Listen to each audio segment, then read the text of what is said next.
Hey everyone. So, a tremendous visa option to live in the United States and operate your own business is the E-2 visa. The E-2 visa is an investor visa where you invest in a US business and you get the right to live in the United States and operate your business. It's truly a wonderful option. But for anybody that's been considering an E-2 investor visa, you may already know or you might not know, but one of the requirements is that your business must either already be operational or it must be on the verge of being operational. Now the question is, if you don't yet have an E-2 visa, how can you get your business to the point where it's either already operational or on the verge of being operational?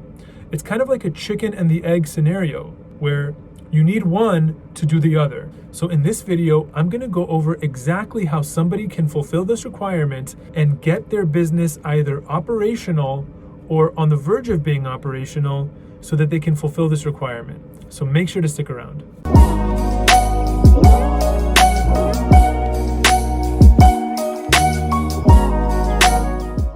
Hi everyone, my name is Michael Ashoori and I'm a US immigration lawyer based in Los Angeles, California. At my law firm, we regularly post videos to make sure that you're up to date with the latest immigration news, to give you helpful immigration tips, and to just provide you with valuable information regarding US immigration. We work with clients from all 50 states and worldwide. So if you're not yet a subscriber to our YouTube channel, make sure to hit that subscribe button right away. Also, please make sure to give this video a big thumbs up so that YouTube knows to share this info with more people. So let's get started. As I mentioned in the intro, there's this unique requirement for the E-2 visa that the business must either already be operational or be on the verge of being operational. Let me start off by doing a very quick overview of the E-2 investor visa. This is an investment-based non-immigrant visa.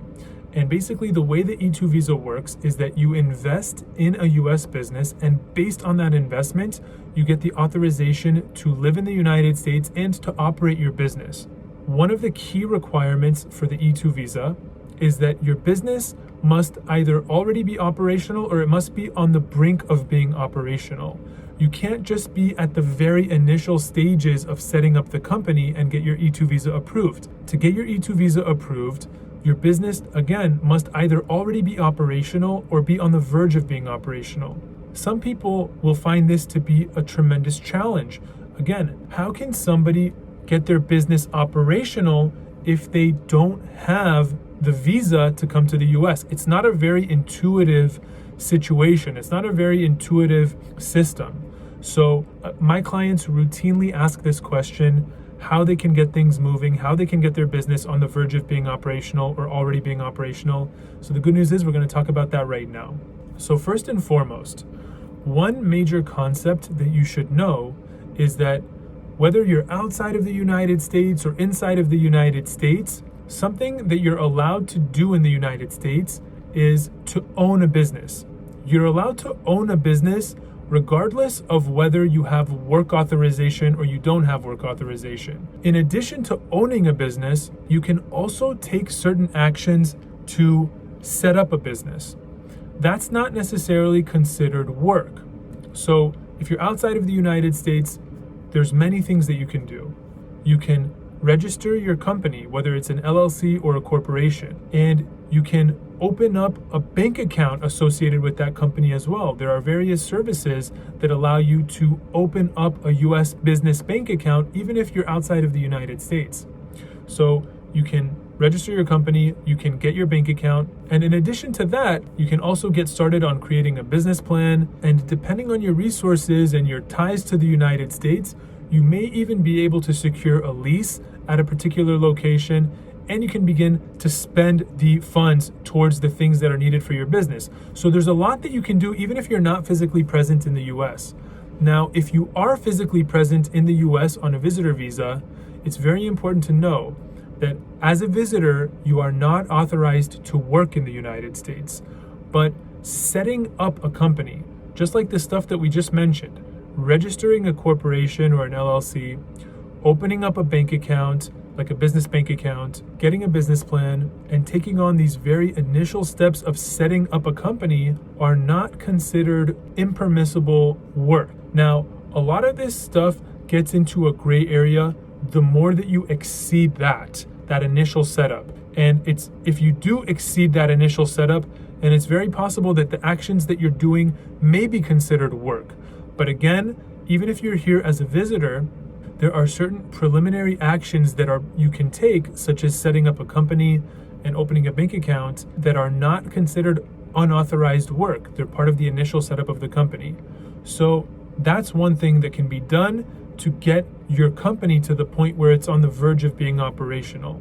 So everything that we just discussed about getting a business set up, let's classify that as option number one. Just individually, by yourself, taking on the initial measures to get the business to be on the brink of being operational. But let's say that doesn't work out for you. Let's say that that's not something that you want to do. Maybe it's not something that you are able to do at the moment. What is another option? Option number two is to partner with either a U.S. citizen, a lawful permanent resident, a green card holder, or someone else that has work authorization in the United States. Now, if you partner with somebody that has work authorization, they can take on all these actions and activities to get the business operational. And once the business is operational, they can take it a step further and actually begin working for the business and operating that business. Things that you are not eligible to do until you have your work authorization. So by developing a strategic partnership with either a U.S. citizen, green card holder, or somebody else that has work authorization in the United States, you can delegate all operations and management to that person. Meanwhile, until your E-2 visa gets approved, you can be a passive investor in the company. So again, while you're waiting for your E-2 visa to be approved, you would be more in a passive role, not actively operating, not actively managing or working for the company. Meanwhile, the partner that has work authorization would be the operator. They would be the one that's playing an active role in the operations of the company. Again, this is for while you're waiting for your E-2 visa to be approved. So option number two is to partner with somebody that has work authorization in the United States, because that person can do the setup of the company, and they can even take it a step further and begin working for that company. So that's option number two. Are there any other options that somebody can consider that wants to get their business to satisfy the requirements that the business either already be operational or be on the verge of being operational? The answer is yes. Let's go to option number three. Option number three is to purchase an existing business. Now, purchasing an existing business overcomes a lot of the logistical hurdles that many E-2 investors face. So if you're doing a brand new company, if you're doing a startup company, as we've discussed, there's a lot of things that need to happen. You need to set up the company, open the bank account, and do all these things. And there's a lot that goes into getting a business to the point where it's on the verge of being operational. Some people don't want to deal with all those steps. So what they could do is they could purchase an already existing business. Now, the benefit of doing this is that the process can be a lot smoother, because rather than doing all these tedious step-by-step things, they can do one transaction and acquire the business, and that, if done properly, can qualify the person for the E-2 visa. Now, another unique benefit of purchasing an existing business is that you may be eligible to use an escrow account to shield yourself as an investor. Let me explain what that means. As we've discussed repeatedly, for the E-2 visa, you have to get your business to the point where it's either already operational or on the verge of being operational. In addition, you also have to put your investment funds at risk, meaning that you have to actually, for the most part, spend your investment funds. Now, for many E-2 investors, this isn't the most comfortable feeling, having to spend money before you know that your E-2 visa is certainly going to be approved. But nonetheless, it's one of the requirements for the E-2 visa. So one of the benefits of purchasing an existing business is that you can structure an escrow arrangement. So just like when you purchase a home and the funds are placed by the buyer into an escrow account until various checks are done, at which point the funds are transferred from the escrow account to the seller. So similarly, somebody can set up an escrow arrangement for the purchase of a business for E-2 visa purposes. One of the unique advantages of purchasing an existing business for E-2 visa purposes is that you can use an escrow arrangement to shield yourself as the E-2 investor.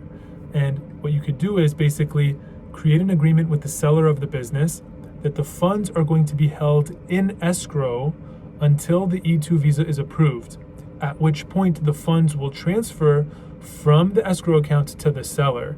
So this way, in the event that the E-2 visa would get denied for any reason, the buyer of the business is not stuck with a business that they can't operate because they're not in the United States. So again, another unique advantage of purchasing an existing business is this escrow arrangement.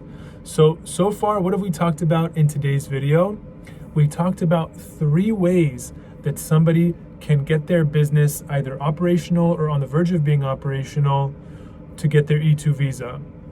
Option number 1 was, as we discussed, setting up the business either remotely or even while in the United States on a visitor visa. Now, again, I want to mention that it's very important that somebody that's in the United States on a visitor visa cannot work for their business.